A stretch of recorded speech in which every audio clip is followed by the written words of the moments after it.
Terima kasih untuk Anda yang masih bergabung bersama kami di Audience Closing, dan di segmen ini kita akan review bagaimana jalannya perdagangan di sepanjang hari ini.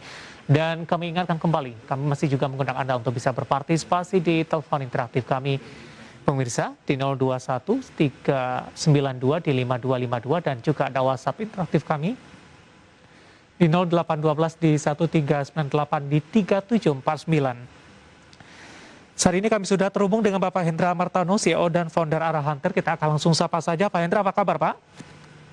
Hai, good pagi, selamat malam David.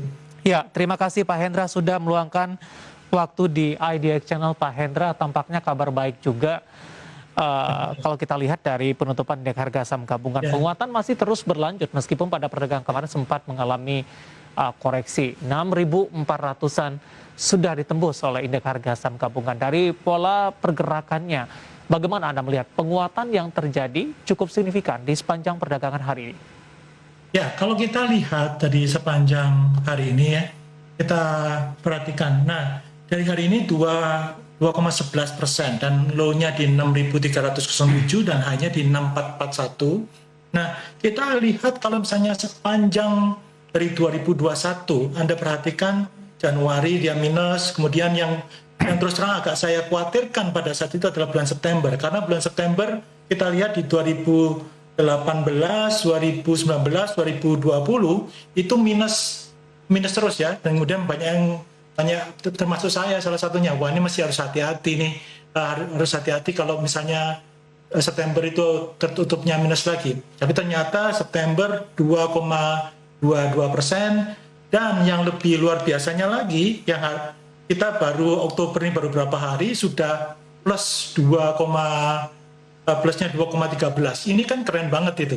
Jadi, nah kalau kita lihat juga euforia sudah yang seperti tadi beberapa katakan oleh para analis yang mengatakan bahwa NPL perbankan itu walaupun dalam kondisi 1,5 tahun terakhir ini dihajar habis-habisan oleh pandemi, ternyata masih oke juga. Itu adalah berita yang sangat bagus. Kemudian beberapa provinsi hari ini kita lihat bahwa tidak terjadinya adanya COVID. Nah, ini juga hal yang luar biasa. Nah, ini menurut saya ini adalah kesempatan yang sangat luar biasa buat menuju ke IHSG.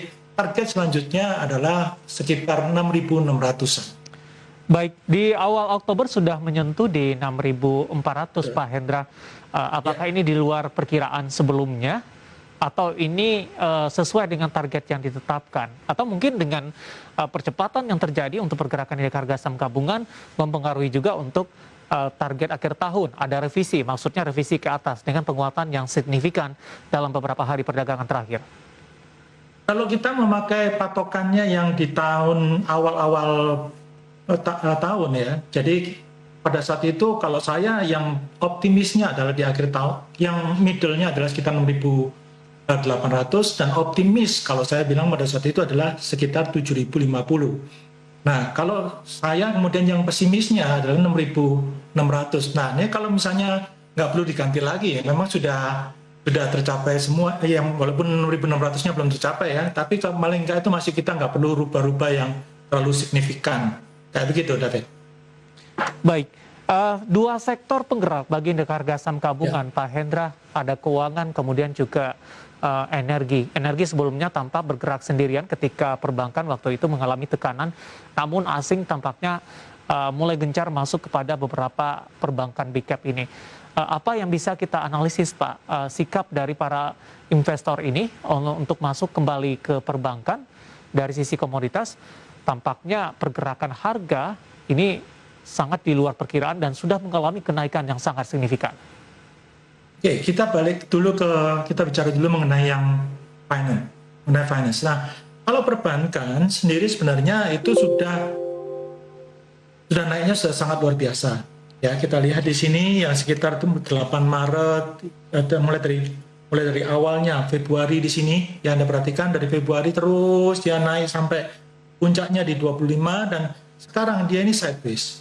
Nah, kalau misalnya kita lihat hari ini memang bukan penggeraknya yang terbesar.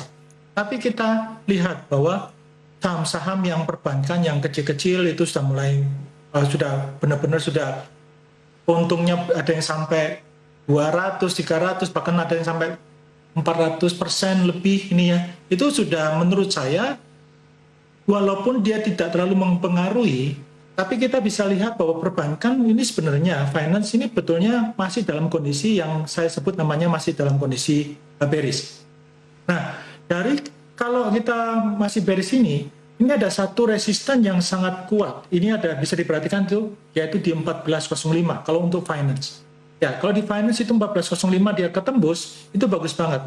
Nah, sekarang dia sideways. Nah, kalau sideways seperti ini, maka ada dua kemungkinan tuh. Kalau ketika dia breakout di atasnya top box yaitu 1385, 1386, itu bagus banget, apalagi di atasnya 1405, itu ciamik. Tapi perhatikan ya, walaupun kita sudah hari ini plusnya 2%, tapi finance-nya itu belum terlalu bergerak, malah cenderung turun. Nah, ini kalau misalnya dia di bawah bottom box 1357, ya menurut saya mendingan kita jangan pilih dulu yang di finance-nya.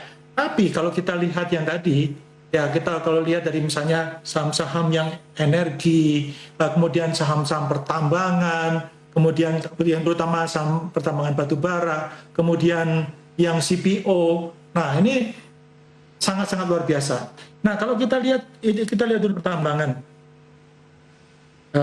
IDX mining. Nah, kalau kita lihat mining, ini masih belum terlalu IDX.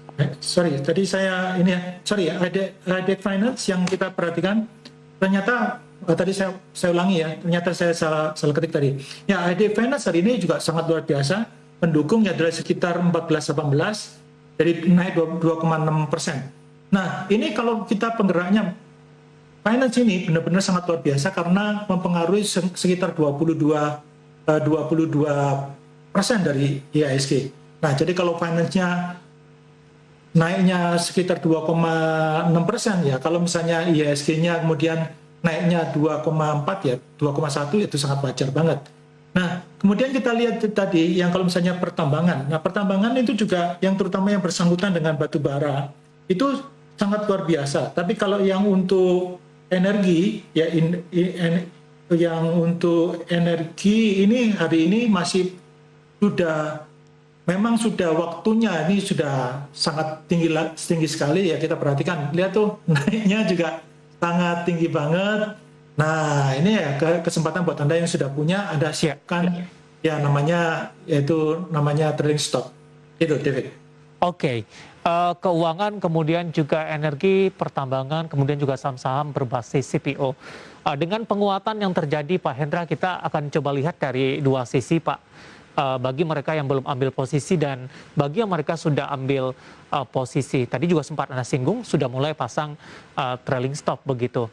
Kita lihat bagi mereka yang baru ingin berpartisipasi ketika sesi pertama baru dibuka esok hari, Pak Hendra, di antara perbankan, kemudian energi, kemudian juga turunannya pertambangan dan juga saham-saham berbasis CPO. Bagaimana rekomendasi Anda?